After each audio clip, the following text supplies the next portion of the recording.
Mga bossing, yung sagot nung mayabang na abogado na kalaban niya, yung nagsampa ng kaso kay Pangulong Marcos. Ayan wait lang. Sana? Ito si Andre De Jesus na hindi marunong mag-Tagalog. Dahil sobrang galing niya mag-English. Sa sobrang galing niya mag-English, lalabing 5 piraso ng papel yung impeachment complaint niya. Putang ina niyan. Merong 1, 2, 3, 5. Merong 5 articles or grounds for impeachment. Bawat isang grounds, putang ina, 5 papel. I assume. Anak ng tinapay, kaya yabang mo, kabata-bata mo pa, pasikat ka lang eh. Tang ina niyan. Expose ka ngayon. De Jesus, ikaw ang Jesus na pucha, mukhang maipapako ka sa krus. Tapos hahamon ka ng debate. Ulul, magkita kayo ni Erice sa Committee on Justice sa Kongreso, diyan sa final mo. Galingan mo ha. Kasi sabi niya yung yung betlog daw niya stainless eh. Kailangan daw magdala daw ng lagaring bakal para yun daw betlog niya kasi inalay niya yung betlog niya, tanggalin daw yung betlog niya eh. Kapag hindi daw siya nagsasabi ng totoo. So, ayan, punta ka ng Congress, tina dati, putang ina, kung umara ka kaya, kung yung betlog mo na stainless, kung hindi makuluntoy yan kay Erice. Na may kahihinat-nga ng impeachment complaint na isinampa niya laban kay PBBM. May hamon din siya kay Congressman Edgar Erice na nag-iingay lang daw umano dahil matanda na. Yan ang exclusive agenda report ni Attorney Karen Jimeno. Hindi natitinag si Attorney Andre De Jesus sa mga bumabatikos sa kanyang impeachment complaint laban kay PBBM. Impeachment niya, isang papel. Okay lang ina niyan. Ay, nako. Sa eksklusibong panayam sa At the Forefront ng Billionaire News Channel, hinamon niya si Caloocan Representative Edgar Erice na mag-file ng sarili niyang reklamo kung sa tingin ng mababatas ay mahina ang kanyang bersyon. Again sige Erice, ang tagal ng congressman, alam nating matalino, and I know that Edgar Erice is also a lawyer. Pero look at how he's addressing yung mga issues. Patinan mo siya. Si Leviste is sobrang yaman na bata. Mas mayaman pa kaysa sa kapitbahay niyong mayabang. Pero look at him. Even if talagang balibaloktot yung kanyang Tagalog, he's trying his best para i-relay sa tao yung mensahe, yung information in a more understandable way. Which is Tagalog, which is our mother tongue vernacular. Which is talagang para maintindihan mo. Tapos etong kupal na to na putang ina, kala mo akala mo anak ni Donald Trump, putang ina, kung mag-English, akala mo siya ang pinakamagaling mag-English sa Pilipinas para magmukha siyang matalino. The glaring fact, Attorney Karen, is that he could have done something about it, but he did The not. glaring fact, Attorney Karen, ginang nguso yan, parang pinsang ka ni Bongbong, ngiwi ka rin ng ngiwi He's been saying that they're going to be filing an impeachment complaint against President Marcos because of his... President Marcos. Ang ina mo, Marcos. Anong Marcos? Sino si Marcos? Putang Pilipino ka, nag-feeling ka eh. Gusto mo pala mag-DJ. Hindi sana nag-DJ ka sa Lab Radio. O sa WRR, Radio Romance. Tangin nang yan, puro kayabang. Wala pa English, kala mo naman sisikat ka. Marami na magagaling na abogado dito, mas magagaling mag-English sa'yo. Pero hindi sila kasing yabang mo, sir. Hindi sila kasing yabang mo mag-English. Marcos. Anong Marcos? Di ka naman Amerikano. US citizen yan. Ilan to? Yabang-yabang. Kala mo si Mo Twister. Illegalities, irregularities, but they didn't, right? They didn't. Pangina, they did not. They didn't. Ano ka? Utsang ina, rapper ka? Si 50 Cent ka ba? Anak ng tinapay itong abogado na to. Putsang inang yan. Mariinding pinabulaan ni Attorney De Jesus ang di umano'y koneksyon niya kay First Lady Liza Araneta Marcos. May mga spekulasyon na naghain lang ng reklamo si De Jesus para ma-trigger ang 1-year ban sa impeachment ng Pangulo.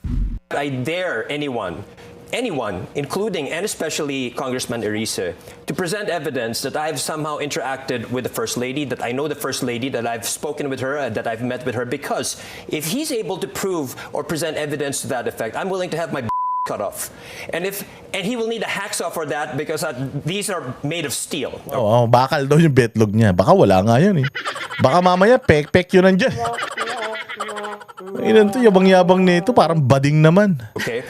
Paglilinaw din ni De Jesus, hindi niya kinuha bilang endorser si Davao 1st District Representative Paulo Duterte na kilalang kritiko ng administrasyon dahil ayaw niyang Nakita nyo ba, si Sal Panelo, nakita nyo ganito umasta? Putang inang yan. Nakita nyo si Pangulong Duterte being a fiscal and a president? Nakita nyo ganito mag-in-English? Nakita nyo si Atty. Topacio kung paano magsalita? Nakita niyo si Atty. Vic Rodriguez kung paano magpaliwanag. Nakita, sino pa? Si Atty. Torion na mga magagaling na mga abogado. Atty. Dina. Sino pa may mga abogado magagaling? Si Atty. Trixie Cruz Angeles. Pag nag-English sila, Tagalog-English, Filipino-English. Yung hindi naman uma-accent. Tayo na. So ito, cloud chaser to, payabang lang to. Gusto lang nito sumikat. Baka sakali makakuha siya ng sandamukal ng mga kliyente dahil sa kagalingan niya mag-English. Hindi natin alam. Tayo na baka ito rin ang maging rason kaya magiging katulad din siya ni Libayan at saka ni Claire Castro.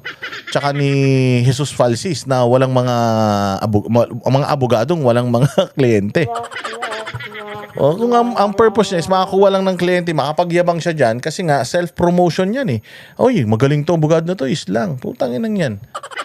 Ako, judge, islangin mo ang ganyan. Putangin na mo, hindi ka mananalo sa kaso. Lahat ng kaso mo talo. Kailangan magtagalog ka. O siya, tatanungin mo yung halimbawa may kliyente ka. Tatanungin mo yung kliyente mo ng slang. Hindi naman marunong mag-English yung kliyente mo. Let's say for example, yung kliyente mo normal na magsasaka lang. I-Englishin mo siya sa stand pagka nag-trial kayo. Taka na hindi kayo nagkaintindihan. Kaya bang-yabang mo magtagalog ka kasi sir, di ka naman mukhang Amerikano, mukha kang Ilocanong pangit eh. Di ka naman mukhang sosyal, tangin na. Wala naman di Jesus na may-ari ng mga eroplano, may-ari ng mga barko, may-ari ng mga planta ng kuryente. Hindi ka naman razon, hindi ka naman... Nakita mo si Mark Villar, ganyan magsalita? Si Libiste nga, sabi ko sa'yo, Inglesero talaga yung batang promil yun eh. Promil pa yung gatas nun, hindi naman nag-i-English yun. I mean, nag-i-English siya, galing niya mag-English, pero hindi siya, tinatry niya mag-Tagalog. And yung iba pang mga personalities na talagang alam mo namang mga matatalino, ganyan magsalita. Nakayabang-yabang. bahiran ng politika ang impeachment complaint. What about Congressman Pulong Duterte? Have you thought about him?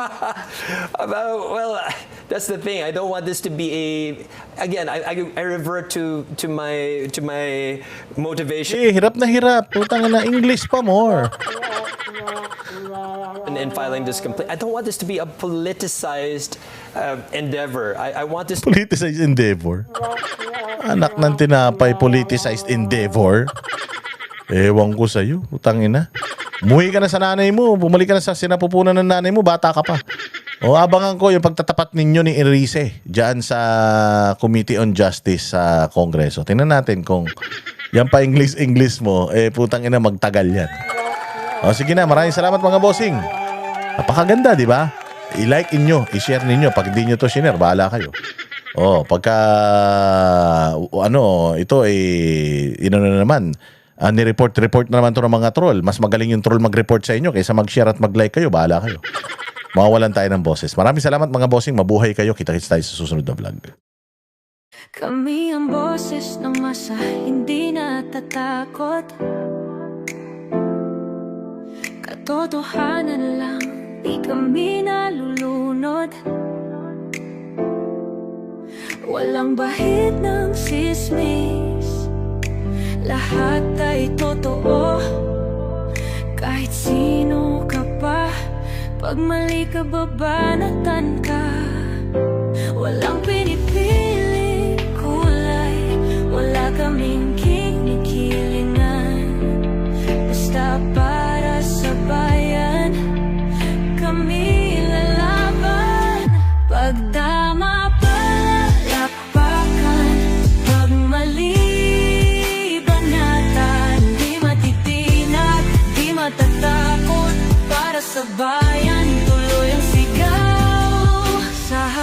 ng kamera, walang halong takot. Mga baluktot, lahat kayo'y tutumba. Ang hustisya at totoo, yun lang ang mahalaga.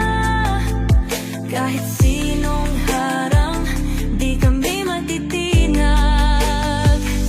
Walang pinipiling kulay, wala kaming kinikilingan. Basta para sa bayan, kami lalaban. Pag tama palakpakan, pag mali banatan. Di matitinag, di matatakot, para sa bayan tuloy ang sigaw. Kung nasa tama ka, ikaw ay aming kasama. Pero pag mali ka, handa ka na bang mabasag? Banateros kami, walang inuunan, dahil bayan muna bago ang sarili.